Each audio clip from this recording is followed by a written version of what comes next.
ಮನುಷ್ಯ ಮತ್ತು ಪ್ರಾಣಿಗಳ ಸಂಘರ್ಷಗಳನ್ನು ಕಡಿಮೆ ಮಾಡುವ ನಿಟ್ಟಿನಲ್ಲಿ ಬೃಹತ್ ಬೆಂಗಳೂರು ಮಹಾನಗರ ಪಾಲಿಕೆಯ ಪಶುಸಂಗೋಪನಾ ಇಲಾಖೆಯು ಸಮುದಾಯದ ನಾಯಿಗಳ ಜನನ ನಿಯಂತ್ರಣ, ಆಂಟಿ ರೇಬಿಸ್ ಹಾಗೂ ಕೆನೈನ್ ಕೇರ್ ಲಸಿಕಾ ಕಾರ್ಯಕ್ರಮ, ಆಯ್ದ ಸ್ಥಳಗಳಲ್ಲಿ ಆಹಾರ ನೀಡುವ ಕಾರ್ಯಕ್ರಮ, ಮೈಕ್ರೋ ಚಿಪ್ಪಿಂಗ್ ಸೇರಿ ಹಲವಾರು ಯೋಜನೆಗಳನ್ನು ಹಮ್ಮಿಕೊಂಡಿದೆ.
ಏನ್ ನಾಯಿಗಳು ರೋಡೆಲ್ಲ ಬಿದ್ದು ಸಾಯ್ತವೆ.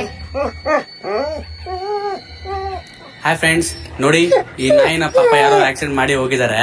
ಎಂತ ಪಾಪಗಳು ಇರ್ಬೇಕು ಇವ್ರು. ವಿಡಿಯೋನ ಶೇರ್ ಮಾಡಿ, ಲೈಕ್ ಮಾಡಿ, ಫಾಲೋ ಮಾಡಿ.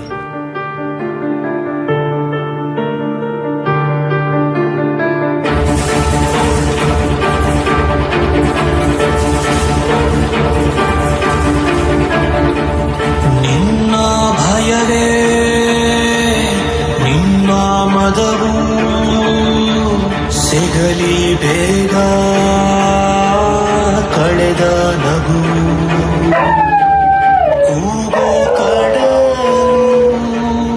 ಮೌನ ತೀರ ಮನುಜ ನೀನು ಯಾಕೆ ಕ್ರೂರ.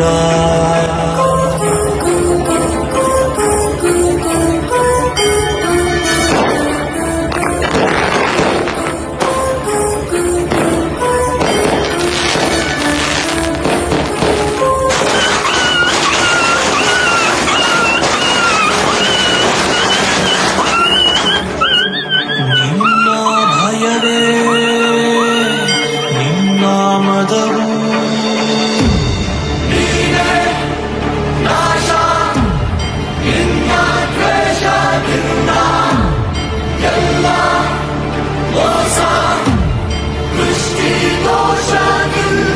ಈ ಹುಂಬ ಜಂಭಾವನ್ನು ಬಿಡು ನೀನೀಗ. ನೋಡಿ, ನೀವುಗಳೆಲ್ಲ ನಿಮ್ ಮಕ್ಕಳ ಜೊತೆ, ನಿಮ್ಮ ಅಪ್ಪ ಅಮ್ಮನ ಜೊತೆ ಖುಷಿಯಾಗಿರ್ತೀರ ಅಲ್ವಾ? ಆದ್ರೆ ನಾವುಗಳು ರೋಡಲ್ಲಿ ಓಡಾಡುವಾಗ ಕಲ್ಲಲ್ಲಿ ಹೊಡಿತೀರಾ, ಕಾರಲ್ಲಿ ಫಾಸ್ಟ್ ಆಗಿ ಬಂದು ಮೈ ಮೇಲ್ ಹತ್ತಿಸ್ಕೊಂಡ್ ಹೋಗ್ತೀರಾ. ಇದು ತಪ್ಪಲ್ವಾ? ನೀವು ಊಟ ಹಾಕ್ದೇ ಇದ್ರು ರಾತ್ರಿ ಹೊತ್ತು ನಿಮ್ ಬೀದಿ ಕಾಯೋದು ನಾವೇ ಅನ್ನೋದನ್ನ ಮರಿಬೇಡಿ. ನಮ್ಮನ್ನು ನಿಮ್ ಜೊತೆ ಸೇರಿಸ್ಕೊಳ್ಳಿ ಪ್ಲೀಸ್ ಪ್ಲೀಸ್.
ಏನ್ ಅದೃಷ್ಟ ಗುರು ನಿಂದು. ಮಗು ಹುಟ್ಟಿದ ತಕ್ಷಣ ಮಳೆನೇ ಬರ್ತಿದೆ. ಎಂತ ಶುಭ ಸೂಚನೆ ಅಲ್ವಾ? ಏನೇ ಇದು? ನನ್ ಕಾರ್ ನಿಲ್ಸೋ ಜಾಗದಲ್ಲಿ ಯಾವ್ದೋ ಬೀದಿ ನಾಯಿ ಮರಿಯಾಕೈತೆ. ಓಡಿಸ್ಬೇಕು ತಾನೆ? ಹೈ ಶೂ, ಹೈ ಶೂ, ನಡಿ ನಡಿ ನಡಿ.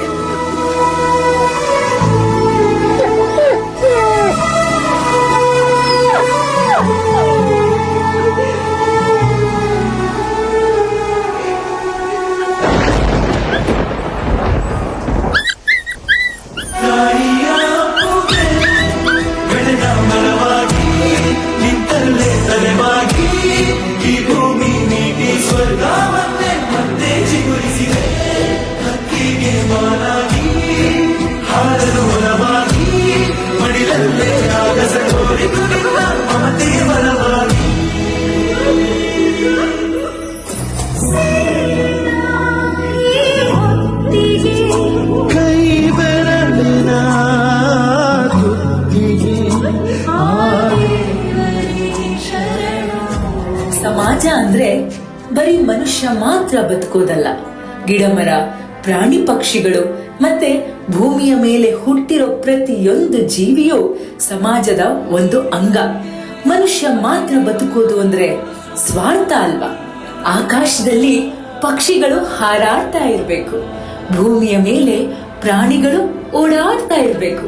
ಇವೆರಡರ ಮಧ್ಯೆ ಮನುಷ್ಯ ಬದುಕಬೇಕು. ಅದೇ ಅಲ್ವಾ ಪ್ರಕೃತಿ ನಿಯಮ.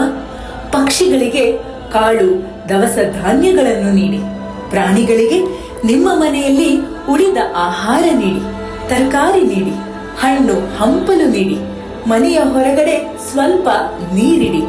ಅವುಗಳು ತಿಂದು ಸಂತೋಷ ಪಡಲಿ ನಮ್ಮಂತೆಯೇ. ಅಲೆಯೂ ಕರೆಯ ಬಂದಿದೆ,